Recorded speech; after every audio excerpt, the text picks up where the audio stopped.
얼마 전 저는 당뇨병 때문에 한쪽 다리를 자르고 콩팥 투석을 하면서 10년 이상을 버텨오던 한 친구가 마침내 사랑하는 가족들 곁을 떠나는 아픔을 겪었습니다. 사람들은 건강하면서 행복하게 오래오래 살기를 소망하지만 우리 주변에는 이 소망을 이루지 못하는 사람들이 너무나 많습니다. 우리들로부터 건강을 빼앗아가는 수많은 질병 가운데 이번 영상에서는 당뇨병과 관련하여 살펴보겠습니다. 2024년 국민건강영양조사 결과에 따르면 19세 이상 성인의 당뇨병 유병률은 남자 13.3%, 여자 7.8%로 그다지 높지 않은 것처럼 보이지만 65세 이상 노인으로 범위를 좁히면 남자 31.6%, 여자 26.5%로 남자는 3사람 가운데 1사람, 여자는 4사람 가운데 1사람으로 상당히 높은 것을 알 수 있습니다. 당뇨병은 세포에서 포도당을 제대로 소비하지 않음에 따라 혈당이 지속적으로 높은 상태를 이루며 콩팥에서 재흡수하지 못한 포도당이 오줌에 섞여 나오기 때문에 붙여진 이름입니다.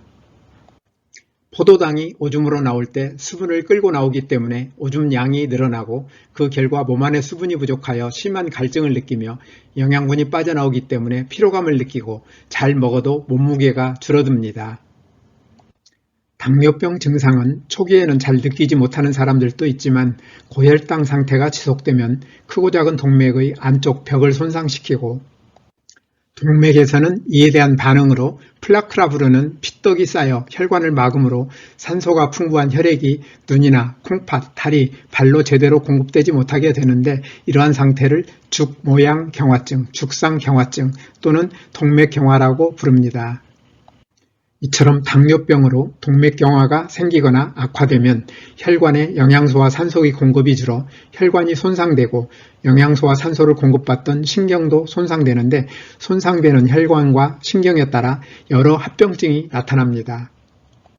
당뇨병의 합병증으로는 심혈관 질환과 망막병증, 콩팥 질환, 말초혈관 질환이 가장 흔한데 이와 관련하여 국제당뇨병연맹 IDF에서는 당뇨병 환자는 심혈관 질환 발병 위험이 3배까지 더 높으며 당뇨병 환자 3명 가운데 1명은 평생 동안 어떤 형태로든 시력 상실을 경험하고 콩팥 기능 상실은 당뇨병 환자에게서 10배 더 흔하게 발생하며 전 세계적으로 30초마다 당뇨병으로 인해 발이나 다리를 절단하는 환자가 발생한다고 합니다. 당뇨병 합병증이 악화되면 죽음으로 이어지는 경우가 많아 2024년에는 11,064명이 당뇨병으로 사망하여 전체 사망자의 3.1%를 차지하였으며 당뇨병은 우리나라 사망 원인 6, 7위를 차지하고 있습니다. 최근 당뇨병 사망자는 해마다 11,000명 수준을 유지하고 있습니다. 이제 많은 사람들이 걸리고 여러 가지로 고통을 주며 생명을 위협하는 당뇨병이 잘 치료되고 있는지 그리고 치료에 어려움이 있다면 좋은 방안은 없는지에 대해 살펴보겠습니다. 먼저 오늘날 당뇨병을 어떻게 치료하고 있는지 살펴볼까요? 당뇨병은 주로 1형 당뇨병과 2형 당뇨병의 두 가지 형태로 나타나는데 혈당 조절에 필요한 인슐린 호르몬이 거의 생산되지 않는 1형 당뇨병의 예방과 치유에 대해서는 저희 197번째 영상을 참고하여 주시고 여기에서는 2형 당뇨병 중심으로 살펴보겠습니다. 많은 사람들은 질병의 종류를 가리지 않고 어떤 병을 앓으면 약을 먹어야 낫는다는 선입견을 가지고 있으며 당뇨병에 대해서도 크게 다르지 않은데 의료계의 당뇨병에 대한 시각은 다른 질병과는 결이 좀 다릅니다. 당뇨병 전 단계부터 당뇨병을 예방하거나 진단 초기부터 효과적으로 치료하기 위한 방안으로 식사요법과 운동요법을 내용으로 하는 적극적인 생활습관 개선과 적절한 약물 치료를 함께 하는 것이 주요 치료 방안으로 제시되고 있으며 우선적으로 생활습관을 개선하되 효과가 기대에 미치지 못할 때 약물요법을 추가하거나 생활습관 개선의 중요성을 강조하는 의료기관도 있습니다. 뒤에서 다시 말씀드리겠지만 저는 당뇨병을 낫기 위해서는 생활습관의 개선이 중요하다는 시각이 약물치료에만 의존하려는 시각에서 진일보한 측면이 있어 좋은 현상이라고 생각하며 약물치료에 대해 좀 더 살펴보겠습니다. 뒤에서 다시 말씀드리겠지만 감사하게도 우리 몸 안에는 피 속에 들어있는 포도당, 곧 혈당을 적정 범위 안에서 유지시키는 완벽한 시스템을 갖추고 있는데 이 고마운 시스템이 잘 작동하지 않아서 혈당이 지속적으로 높은 상태가 당뇨병입니다. 여기에서 제가 한 가지 질문을 드리겠습니다. 우리 몸 안에 있는 혈당을 적정 범위 안에서 유지시키는 시스템이 잘 작동되지 않는 당뇨병에 걸렸다면 어떻게 하는 것이 가장 좋은 방법일까요? 혈당을 적정 범위 안에서 유지시키는 시스템이 잘 작동되지 않는 원인을 찾아 해결함으로써 시스템이 정상 작동하도록 원래의 모습으로 복원시키는 것이 가장 좋은 방법일 것입니다. 당뇨병의 약물 치료는 이 시스템이 잘 작동되지 않는 원인을 찾아서 해결하는 대신 작동되지 않는 부분을 대신 실행하는 약물을 개발하여 혈당이 높아지지 않도록 막아주는 치료 방법입니다. 2형 당뇨병의 약물 치료에 대한 구체적인 내용을 살펴보기에 앞서 주목해야 할 것이 있는데 바로 2형 당뇨병의 주요 원인인 인슐린 저항성입니다. 이자에서 만들어진 인슐린 호르몬이 혈관을 따라 이동하다가 세포들의 인슐린 수용체를 자극하면 세포에서는 문을 열어 혈당 속의 포도당을 세포 안으로 받아들여 이를 태워 에너지를 생산하는데 세포들이 인슐린의 자극에도 혈당을 세포 안으로 잘 받아들이지 않는 현상이 바로 인슐린 저항성이며 이 인슐린 저항성 때문에 세포가 포도당을 잘 사용하지 않아서 혈당이 높은 질병이 바로 2형 당뇨병입니다. 2형 당뇨병의 치료에는 혈당 수치를 낮추기 위하여 다양한 종류의 먹는 혈당 강화제나 주사제를 사용하는데 이 치료만으로 혈당이 잘 조절되지 않을 때는 일시적으로 인슐린 주사를 사용하기도 합니다. 2형 당뇨병 치료에 쓰이는 1차 선택제는 메트포르민으로 이 약물은 주로 간에서 만들어지는 포도당의 양을 줄이고 근육 조직의 인슐린 민감도를 높여 혈당이 에너지원으로 사용될 수 있도록 돕습니다. 2형 당뇨병 치료 약물의 둘째 형태는 DPP-4 억제제 약물입니다. 음식을 먹으면 GLP-1이나 GLP 등 인크레틴이라는 호르몬이 장에서 분비되어 인슐린 분비를 촉진하며 이 호르몬은 DPP-4라는 효소에 의해 분해되는데 DPP-4 억제제 약물은 이 효소를 억제하여 인크레틴이 오랫동안 작용하도록 함으로써 인슐린 분비를 증가시켜 줍니다. 2형 당뇨병 치료 약물의 셋째 형태는 GLP-1과 GLP 수용체 작용제로 GLP-1이나 GLP 등 인크레틴 호르몬과 유사한 기능을 하지만 DPP-4 효소에 의해 분해되지 않는 약물입니다. 2형 당뇨병 치료 약물의 넷째 형태는 이자의 베타세포를 자극하여 인슐린 분비를 촉진함으로써 혈당 조절에 도움을 주는 설폰 요속의 약물이며 2형 당뇨병 치료 약물의 다섯째 형태는 SGLT2 억제제로 이 약물은 혈액 속의 포도당이 콩팥을 통과할 때 포도당을 재흡수하게 만드는 나트륨 포도당 공동수송체 2라는 이름의 단백질의 작용을 억제하여 과도한 포도당이 오줌으로 배출되게 만듭니다. 그래서 혈당을 낮춤으로써 당뇨병을 치료하는 데 쓰이는 약물에 대해 살펴보았는데요. 이런 약물 치료로 당뇨병은 잘 낫고 있을까요?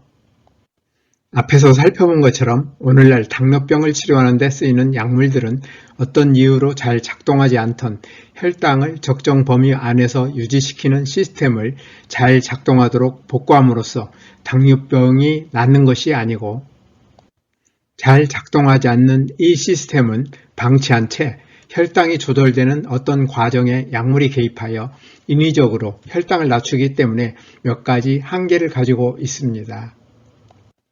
첫째는 약의 효능이 미치는 동안만 혈당을 낮추는 효과가 있으며 약효가 떨어지면 혈당은 다시 올라가기 때문에 혈당을 낮추는 약물을 지속적으로 먹어야 하며 둘째로 약의 종류에 따라 다양한 부작용이 있습니다. 예를 들면 이자의 베타세포에 작용하여 직접적으로 인슐린을 분비시키는 양리작용을 가지고 있는 약물은 혈당 강화 효과는 강하지만 저혈당 위험이 있는 것처럼 부작용이 있습니다. 그렇다면 당뇨병을 낫게 하지 못하고 혈당이 높아지는 증세만 완화시키는 약물을 사용하지 않고 당뇨병을 낫는 방법은 없을까요? 당뇨병을 낫기 위해서는 먼저 당뇨병의 원인을 알아야 하며 당뇨병의 원인을 알기 위해서는 당뇨병을 잘 이해할 필요가 있는데 당뇨병을 이해하기 위해서는 먼저 우리 몸에서는 활동에 필요한 에너지를 어떻게 생산하는지를 살펴볼 필요가 있습니다. 성장과 생존에 필요한 에너지를 태양 에너지를 이용하여 직접 생산하는 식물과 달리 우리 몸의 세포들은 끊임없이 혈관을 통하여 공급받는 포도당과 같은 영양소와 산소를 태워서 만들어지는 에너지를 이용하여 살아가는데 우리 몸에서 에너지원으로 사용하는 영양소에는 포도당 이외에 아미노산이나 지방산 등 여러 가지가 있지만 여기에서는 편의상 포도당 중심으로 살펴보겠습니다. 우리 몸의 어떤 세포들은 24시간 내내 쉬지 않고 활동을 하기 때문에 피 속에 들어있는 포도당, 곧 혈당이 하루 종일 끊임없이 공급되어야 살아갈 수 있는데 탄수화물 음식이 소화될 때 작은 창자에서 흡수되는 포도당은 식사 후 한두 시간이 지날 때 급격히 늘어났다가 시간이 지나면서 급격히 줄어들기 때문에 혈당의 수요와 공급 사이에는 심한 불균형이 생기게 되는데 이러한 불균형으로 혈당이 지나치게 낮아지거나 높아지면 우리 몸에서는 어떤 일이 일어날까요? 혈당의 공급이 부족하여 심한 저혈당 상태가 되면 세포들은 포도당 부족으로 활동에 필요한 에너지를 제대로 생산할 수 없기 때문에 심각한 상태가 되며 반대로 혈당의 공급이 급증하여 심한 고혈당 상태가 되면 혈관이나 신경을 포함한 세포들을 손상시키는 심각한 문제가 생기므로 혈당의 수요와 공급에 불균형이 생길 때에는 혈당을 적당한 범위 안에서 유지되도록 조정하는 것이 매우 중요한데 우리 몸 안에서는 어떤 일이 일어날까요? 식사 후 음식물이 소화되어 포도당이 흡수되면 혈당 수치가 급격히 올라가는데 이때 이자의 베타세포에서는 인슐린 호르몬의 분비를 증가시키고 늘어난 인슐린은 세포들의 인슐린 수용체를 자극하여 혈당 사용을 촉진하는 한편 다른 한편으로 간에 신호를 보내 포도당의 일부를 글리코겐으로 바꾸게 만들어 혈당 수치를 적정 수준으로 낮춥니다. 음식물 소화가 끝나 포도당 흡수가 멈추면 세포들의 혈당 사용으로 혈당 수치는 조금씩 내려가게 되는데 혈당이 적정 수준 아래로 내려가면 이때 이자의 알파세포에서는 글루카곤 호르몬을 분비하며 글루카곤 호르몬은 간에 신호를 보내 저장하고 있던 글리코겐을 포도당으로 바꾸어 혈당 수치를 적정 수준으로 높입니다. 이처럼 감사하게도 우리 몸 안에는 인슐린과 글루카곤이라 부르는 두 가지 호르몬을 사용하여 혈당을 적정 범위 안에서 유지할 수 있는 완벽한 시스템을 갖추고 있어서 우리는 하루하루를 건강하게 살아갈 수 있으며 여기에서 우리는 두 가지 사실에 대해 생각해 볼 필요가 있는데 첫째는 어떻게 이런 일이 일어날 수 있는가 하는 것이고 둘째는 당뇨병에 걸린 사람들은 왜 이 시스템이 작동하지 않는가 하는 것입니다. 인슐린과 글루카곤의 두 호르몬은 단백질의 일종으로 인슐린은 이자에 있는 베타세포 안에 있는 인슐린을 만드는 유전자가 켜져서 만들어지며 글루카곤은 알파세포 안에 있는 글루카곤을 만드는 유전자가 켜져서 만들어지는데 인슐린과 글루카곤은 이자 안에 있는 세포의 종류와 유전자의 종류만 다를 뿐 둘 다 유전자가 켜져서 호르몬이 만들어지는 원리는 똑같기 때문에 아래에서는 편의상 인슐린이 만들어지는 원리를 중심으로 살펴보겠습니다. 이자의 베타세포를 포함한 모든 세포 한 개에는 DNA와 RNA 같은 핵산을 구성하는 기본 단위로 인산과 오탄당, 염기의 세 가지 성분으로 이루어진 뉴클레오타이드라 부르는 생체 분자가 60억 개 들어있고 이 생체 분자들이 수백 개부터 수백만 개까지 모여 단백질을 생산하는 프로그램인 유전자를 2만 개 이상 구성하는데 인슐린을 생산하는 유전자도 베타세포에 들어있는 2만 개의 유전자 가운데 하나입니다.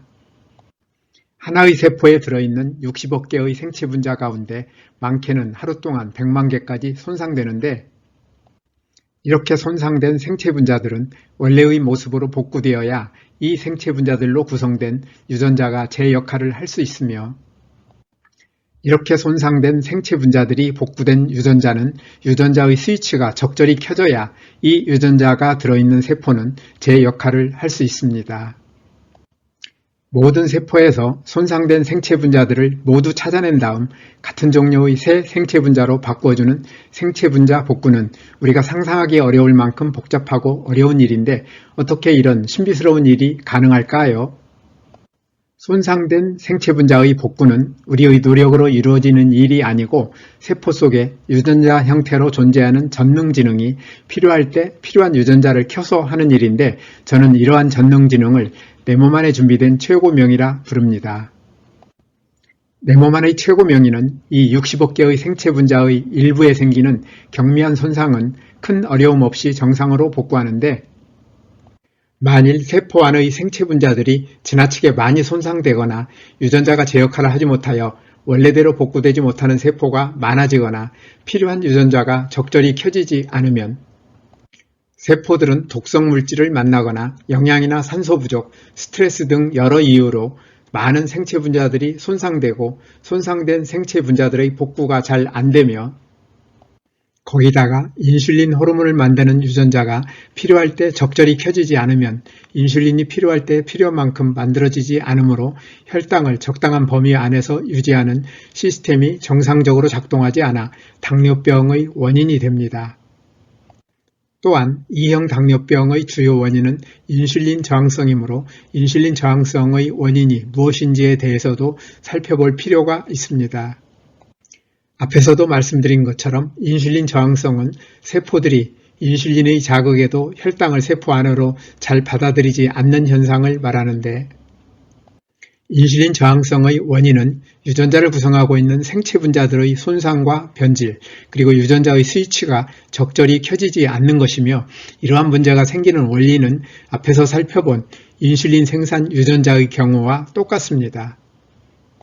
따라서 2형 당뇨병을 예방하고 치유하기 위해서는 세포의 생체 분자들의 손상과 변질을 최소화하고 손상된 생체 분자들이 잘 복구되며 세포 안의 유전자들이 적절히 켜짐으로써 우리 몸 안의 최고 명의가 신바람나게 일할 수 있는 좋은 환경을 만들어 주어야 하는데 내 몸 안에 유전자 형태로 존재하는 전능지능, 곧 내 몸 안의 최고 명의가 신바람나게 일할 수 있는 좋은 환경을 만들어주는 이러한 삶이 바로 뉴스타트입니다.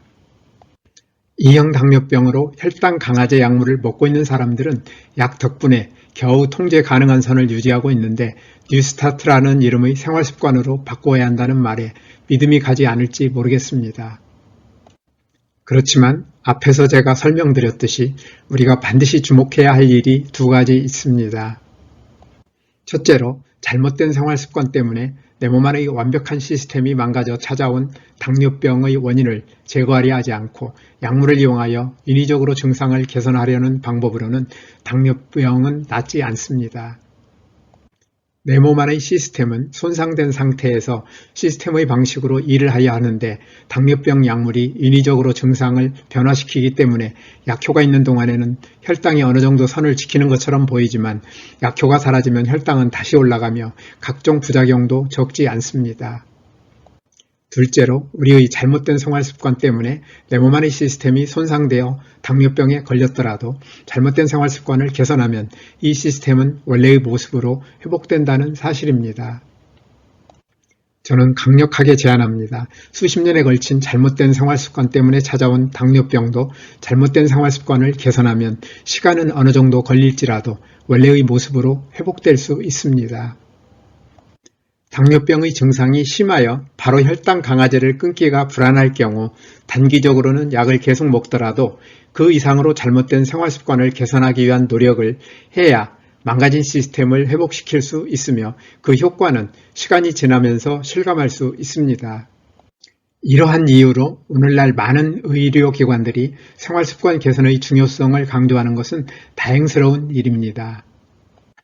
뉴스타트 생활을 통하여 최고 명의가 신바람나게 일할 수 있는 좋은 환경을 만들어주면 손상된 생체 분자들이 정상 상태로 잘 복구되고 필요한 유전자가 잘 켜져 당뇨병은 예방되고 치유될 것입니다.